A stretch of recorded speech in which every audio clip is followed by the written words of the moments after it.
George Lou, and I've traveled all over learning their history, visiting unique places, and all the people who make me feel like I am part of their own little communities. So I invite you to come travel with us.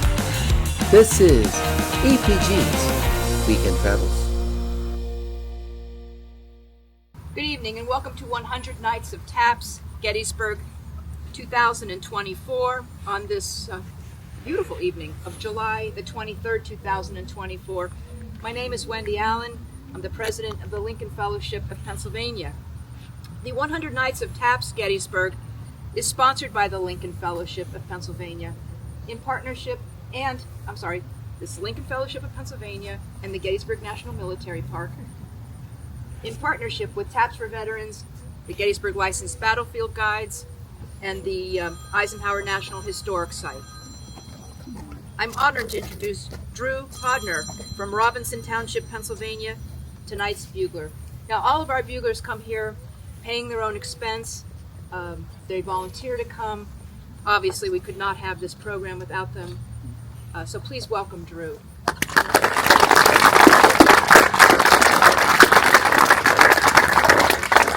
We are also joined with Ranger Carlton Smith tonight. He will be doing our educational segment.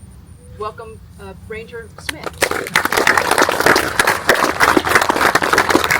also have a wonderful team of volunteers from the Lincoln Fellowship who come every night to make sure that this program goes on. And I'd like to introduce them. I hope you thank them. First, John Tuscan. He's our historian archivist. He's also a terrific presenter, and so is Scott Burkett. He's also on our board of directors. And our photographer, Sandy Tuscan, who is our life member, and she takes photos every night, and you can follow us on Facebook.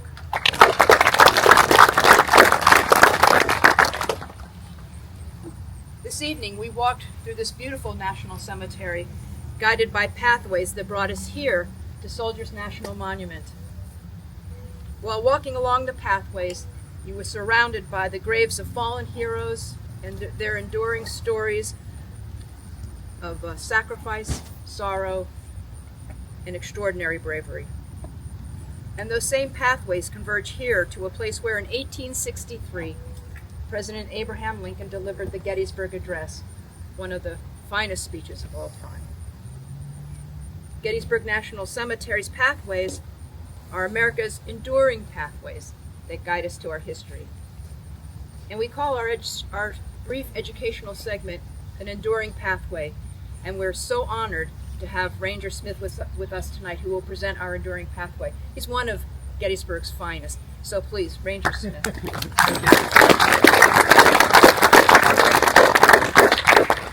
Good evening. Good evening. The person I wanted to talk about tonight is Private Dennis Wallace of Battery I, 5th U.S. United States Artillery. Dennis was 27 years old here at the Battle of Gettysburg. A native of Ireland, he immigrated here in about 1850. In 1853, he's going to marry Abby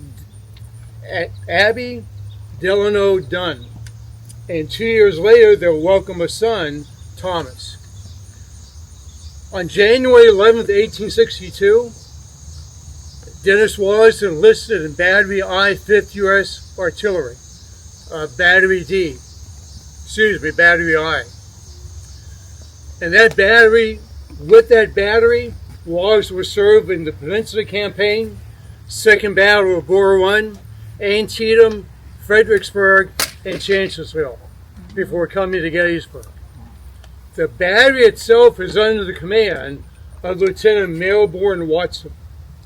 About 4:30 in the afternoon of July 2nd, the battery is going to be located near Little Round Top.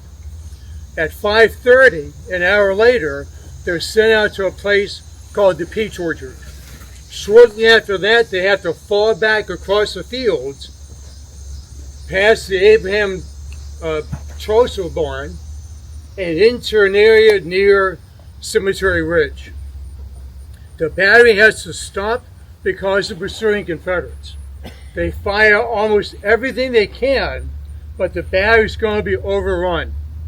The battery, though, is quickly recaptured by men from the 39th New York Infantry.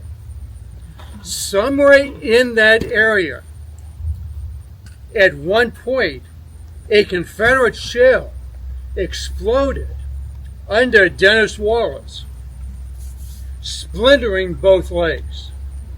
He was taken back to a field hospital where both legs were amputated just below the hip.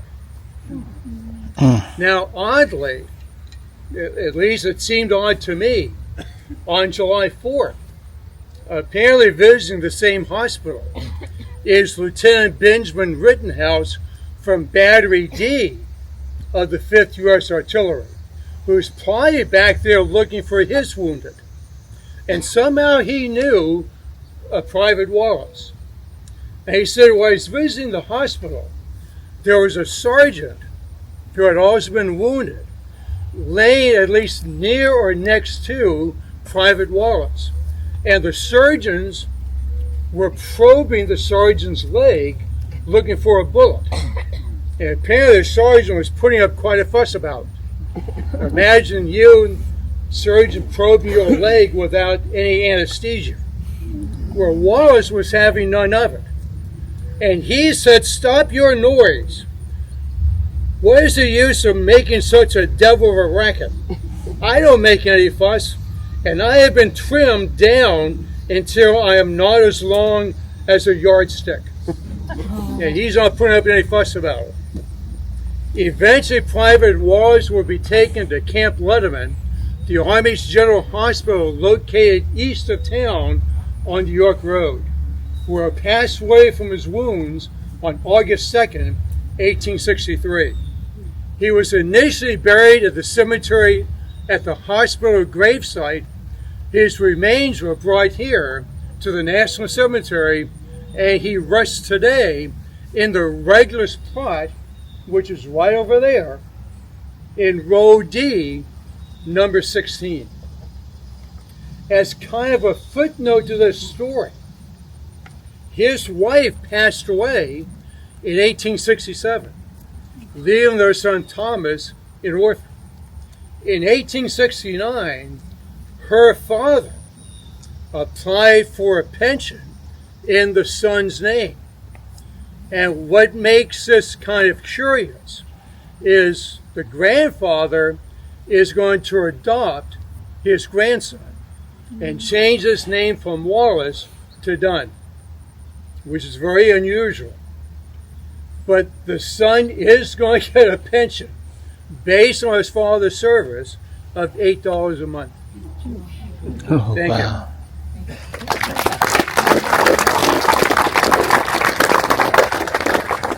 Thank you, Ranger Smith. You know, these stories are just incredible. We hear new ones regularly, and I'm always amazed by them. So thank you so much. You're welcome. Really wonderful. Once again, we are honored to welcome Drew Podner, tonight's bugler. Drew is from Robinson Township, Pennsylvania, and has been playing trumpet for 53 years.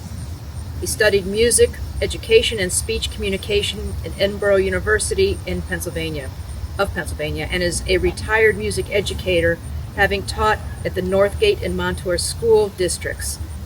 He is active as a trumpet player with the Swingin' Beaver Bobcats Big Band and the Ohio Valley Community Band, where he is also the music director. He was also a paramedic for over 20 years, having worked and volunteered in several Western Pennsylvania ambulance services. Being the son, nephew, uncle, and father of United States military veterans, he recognized the need for buglers to sound live taps to honor veterans and active duty military personnel. And I just want to say that Taps for Veterans and the organization that you belong to, Buglers Across America, this is what we stress every night. And sometimes I think we lose sight of this, is that we are stressing that at these funerals, live buglers must be obtained for these funerals. We feel very strongly about this rather than the recorded. And they provide this service, and it's really important. So thank you for that. I just wanted to stop and remind us of what we're here for. So thank you. He has sounded taps hundreds of times in funeral homes, churches, and cemeteries in Pennsylvania, Ohio, and West Virginia. This is his second time here in Gettysburg, and he considers it an honor to participate in 100 Nights of Taps.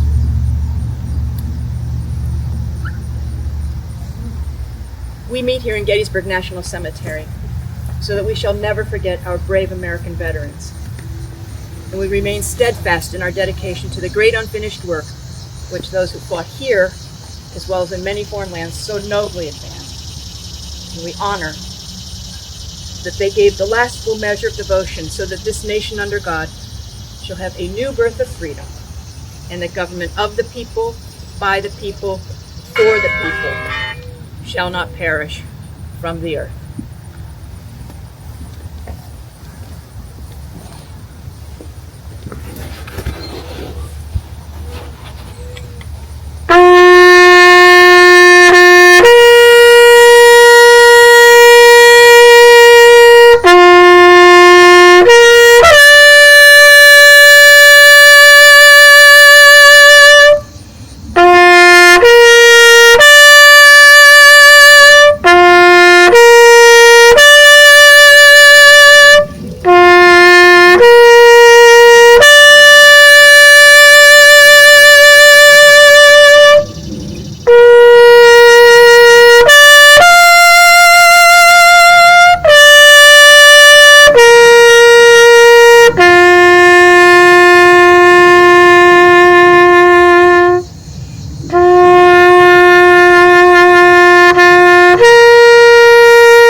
In keeping with the tradition that we started approximately 5 years ago, we're honoring one soldier buried here in Soldiers National Cemetery, and that's the Civil War Cemetery, part of the larger Gettysburg National Cemetery.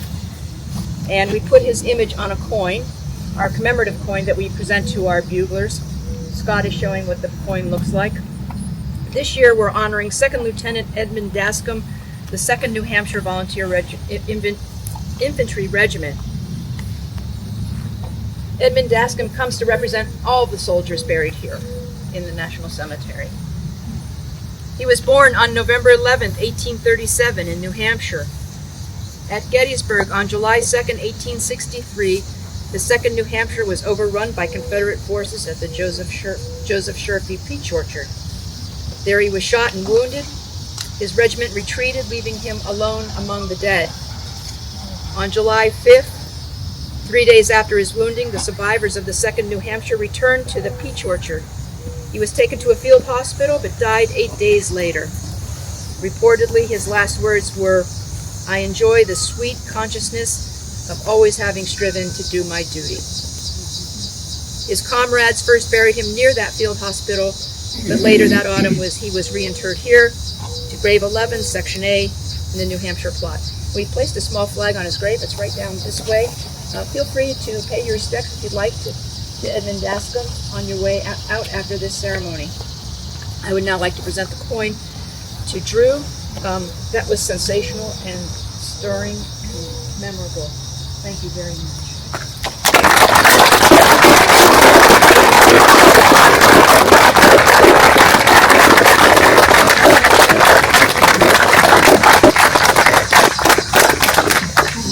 We sound taps here every night at 7, so I hope you can join us again soon. We go through Labor Day. We can't believe it's coming up on the end of July already. Unbelievable. You can also please join us maybe here on November 19th when the Lincoln Fellowship, we commemorate the Gettysburg Address on November 19th. That's Dedication Day. We co-sponsor with the Gettysburg National Military Park. It's really quite a beautiful ceremony. Our keynote speaker this year will be Craig Simons, who is Professor Emeritus of History at the United States Naval Academy. One heck of a great speaker. He's terrific. We also encourage you to visit the David Wills House on the square where President Lincoln put the finishing touches on his Gettysburg Address, the speech that transformed Gettysburg from a place of death and devastation to a symbol of our nation's new birth of freedom. And in closing, I would like to invite all veterans, active service members, and members of the National Guard to please come stand with our bugler and our ranger so that we can thank you for your service and recognize and honor you this evening. So please.